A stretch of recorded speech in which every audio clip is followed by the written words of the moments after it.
I'm Mike Palmer, and I'm one of the campus pastors here at Crossroads Church, and I'm here with Nancy and Jenny. And we just want to provide you with some insight into what counseling and therapy are and give us all a better understanding of both of them. So, the first question I have for both of you is what are some signs that I or anyone else needs to seek counseling? I think those would be things like extreme lethargy, not wanting to get out of bed in the morning, not wanting to connect with people, not wanting to do the things that maybe generally have brought you joy or happiness, extreme anxiety, panic attacks, physical symptoms that your doctor hasn't been able to help you with, sadness. And maybe just a general feeling of feeling stuck, not knowing what to do next. And I think from a personal perspective, when I was going through a hard season, just a season of just general yuck, I couldn't sleep at night because my mind was spinning so much. And I needed somebody to help me figure out a hard life situation where I was right now and how to get me into a new spot and someplace safe where I could trust insights. And sometimes when you're overwhelmed with depression and overwhelmed with sadness, it's hard to know what you need. And so sometimes that's hindsight, but it's great that you recognize that and then were able to get the help that you needed. And I think sometimes what happens as a parent or as a caregiver, when we're looking at those that we love or our children, we can see the signs before they can see it. And I think our role then becomes listening and loving and connecting our loved one with a professional who can help with whatever the need is, depending upon the need. Okay. Well, speaking of professionals, what's the difference between a psychiatrist, a psychologist, and a therapist? That's a great question. I hear that a lot. A psychiatrist is a medical doctor who can prescribe medication as well as make diagnosis. A psychologist is someone who can do counseling and therapy, but generally does a lot of testing, sometimes for disabilities, or a school psychologist testing for children in school. A therapist and a counselor, generally those two terms can be interchanged. And what that means is it's someone that you're talking to. It's a goal-oriented process that has a beginning and an end. So when you're finished and you've grown and healed and accomplished the goals that you set out to accomplish with your counselor, then that relationship comes to an end. So, Jenny, how does counseling help, and specifically, how does it help with depression? I think being able to work with a competent, trained counselor who knows the signs, the triggers, the causes of depression can then help someone grow so that they can notice those same things for themselves and be able to work towards a healthier lifestyle, change the things that they need to change in order to be able to do those things on their own. So, we know what a therapist is. So, what's a good therapist, and how do I find one? Oh, those are great questions. So, a good therapist is somebody who can help you with naming, and they're really good at remaining. And by naming, I mean they're able to help you talk through aspects about yourself or your life that are no longer working for you. It may be something that you're grieving that you've been unable to express, or you're feeling and you've been unable to talk about it, or it might have been something that has happened, an experience that you've been unable to share with anyone else. And so a good counselor is going to be able to deal with the good, the bad, and the ugly. And because they can deal with it, it gives you the hope and encouragement that one day over time you're going to be able to deal with it as well. The second thing that I talked about was remaining. A counselor is going to be able to hang with you, to be fully present with you, to have the space and the capacity to experience what happened emotionally with you. And if they're unable to have that capacity, I'm not sure that a therapist is going to do you much good, no matter how well educated or how sound their theology. And so you've also asked, I think, Mike, the other How do part I of that. find one? Yeah, how do you find? So I Oh, would. how do I find a good one? How do you find a good There one? you go. Yeah, because that's key. You could ask for personal recommendations. I think personal recommendations, personal reflection, and personal interviews. So go to your church, go to your doctor, or if you see a friend that's been through a life change, be curious about that and ask questions. How did you find your way out of that hard place? And not only will you validate that friend's life change, but it will give you some insight for you then to take back and personally reflect. Ask yourself, what do I need? Do I, maybe it's even practical questions like, do I want a male or a female counselor? Do I want online because of my space in life? Am I a college student who's going to be going back and forth? Or am I so restricted by a schedule that I need, or maybe a life issue and I need online counseling?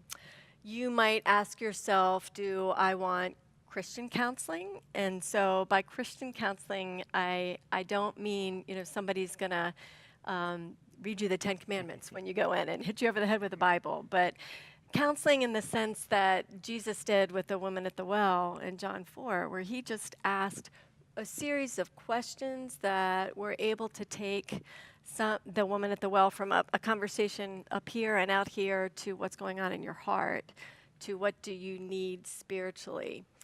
And but you might not be there, and you may decide, I don't even want to talk about faith. And so I think that's after you've given that personal reflection, you go and you have a personal interview, and you're able to share, this is what I want, this is what I don't want.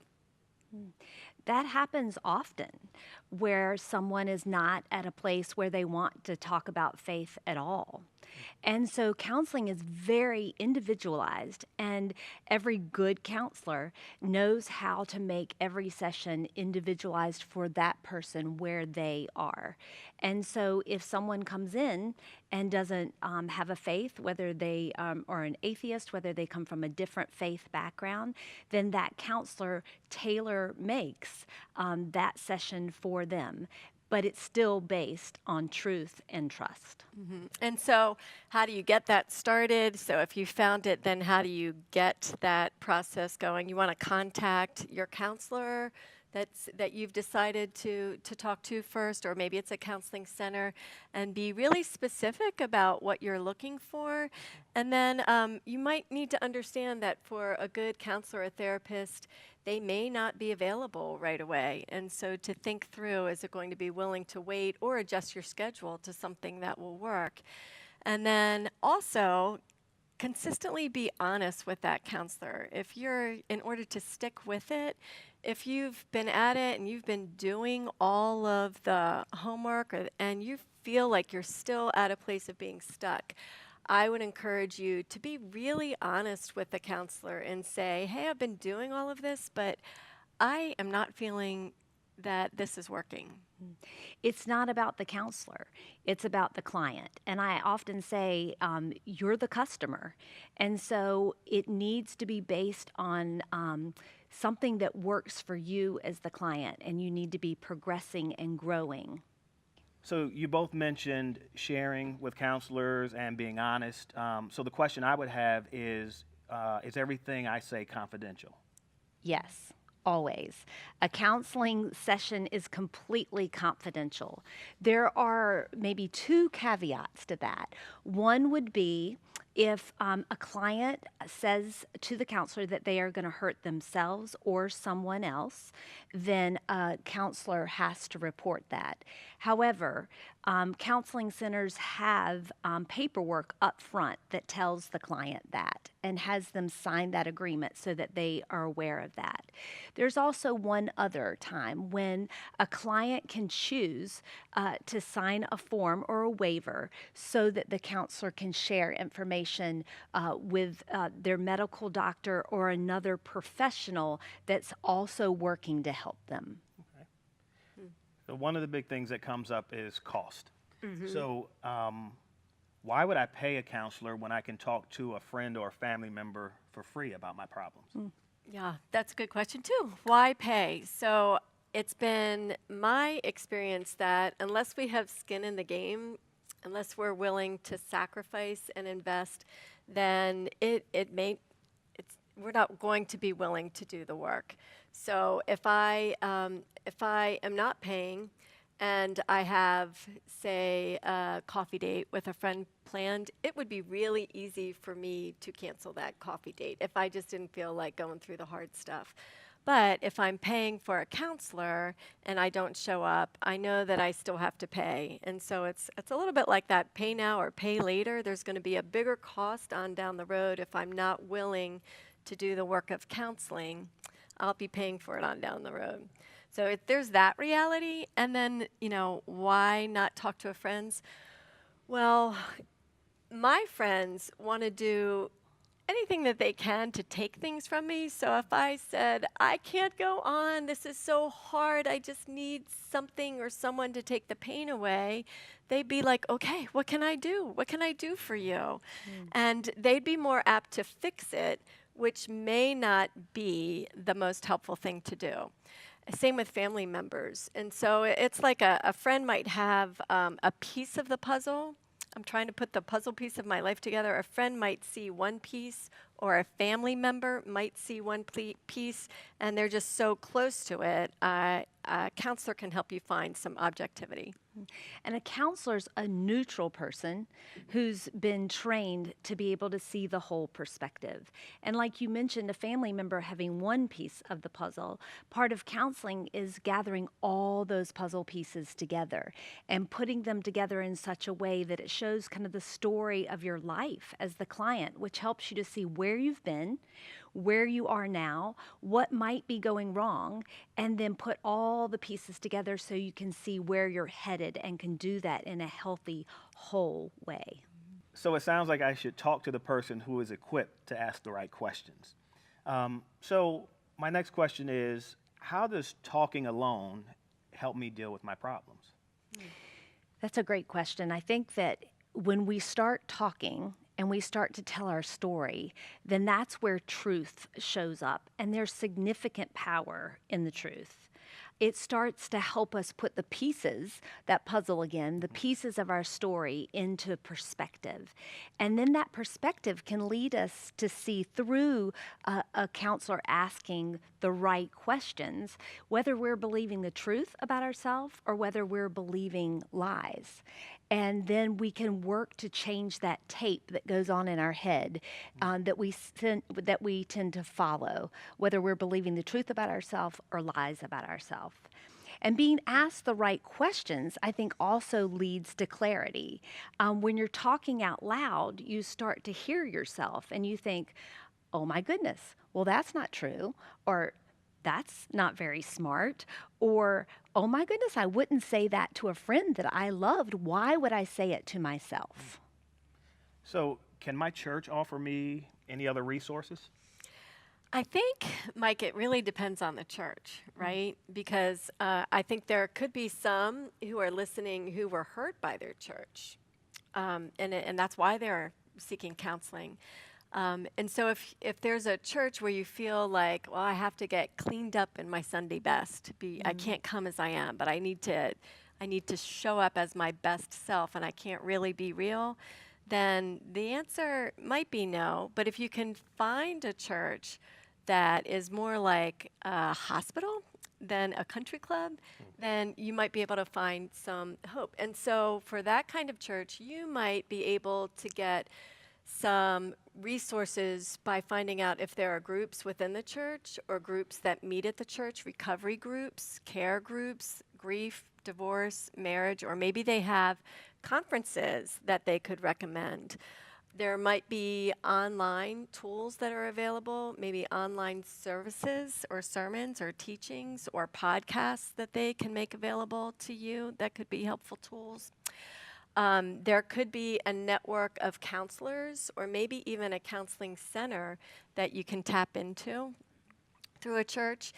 And then another really, I think, good resource is just to get involved in the community of a healthy church so that you are making connections, right? Because I think sometimes when we're in a hard place, we want to isolate, but if we can step out and we can start participating in a group, then maybe we might find somebody who has some wisdom or insight that we want to connect with.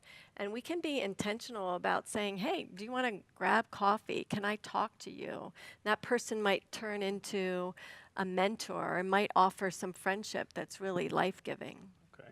A church can offer you community versus isolating yourself, just to wrap it up. And a church is like a body. When you have a healthy body and you have an illness, your immune system can kick in so your physical body can heal itself. The same thing can happen in a church, that when you have a strong, healthy church, then the body can help you to heal. The body can help to heal itself. So a lot of what we talked about is about me going into counseling. But how can I encourage or talk to someone like my spouse or my child or a really good friend or coworker or even a church member into going into counseling? Wow, my first instinct would be you can't force anybody to do anything, right? You can create a strong encouragement, a loving encouragement. You can pray for that person. You can go into counseling to learn how to have healthy boundaries so that you're doing the best thing for yourself and the people that you love. But my first thought is you really can't force somebody to go into counseling. I think it's foundational that counseling is built on number one, a willingness to change, and number two, a trusting relationship with your counselor. So to guilt someone into going rarely works out. However, sometimes just encouraging someone to go, and if they're willing to just try it one time, then a counselor can show that person possibly what could happen in a counseling session that could lead them to change, that it could end up being something that would be a great experience for them. So I would say just ask somebody to try it one time and let them know that they have an out and then see what happens. And I think if I'm the one who wants my spouse to go or my friend to go into counseling, and I decide to go into counseling, then my changes create a really inviting picture of why somebody else would want to enter into the same type of counseling scenario. Okay. So, big question. What if I'm at the point where I'm really, really struggling, and I'm even at the point where I am considering committing suicide? What should I do? You need to get help immediately. You need to tell someone, anyone, what you're feeling and what you're struggling with. If you don't feel like you have anyone that cares or that will listen, then there's the national hotline, 1-800-SUICIDE. And a third option would be go to an emergency room. Ask someone to drive you there, drive yourself, Uber, but get yourself help. I think that can be a very, very scary step for some people because they feel like, oh my goodness, an emergency room. Those who have taken that step, I mean, you have to think nurses and doctors, they're in that industry because they care. And so those who have taken that step have found it to be so life-changing, the thing that got them on solid ground, that enabled them to experience ongoing healing. And I personally know folks who have found that to be such a help to them that they have then encouraged others to do the same and personally driven others to the ER. What last words or advice do you each have for anyone considering counseling? I would say just do it. I would say that counseling leads to understanding, to change, and to growing. It is a beautiful way to help you understand your past, deal with your past hurts, things that maybe you didn't even know were affecting your life.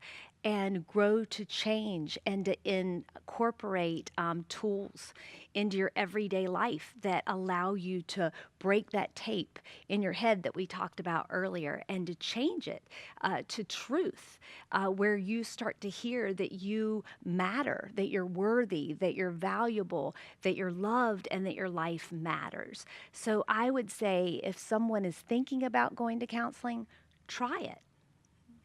I think I would say that it could feel like an enormous first step, but you have available to you right now a wonderful counselor that and that you can ask for that strength to take that first step.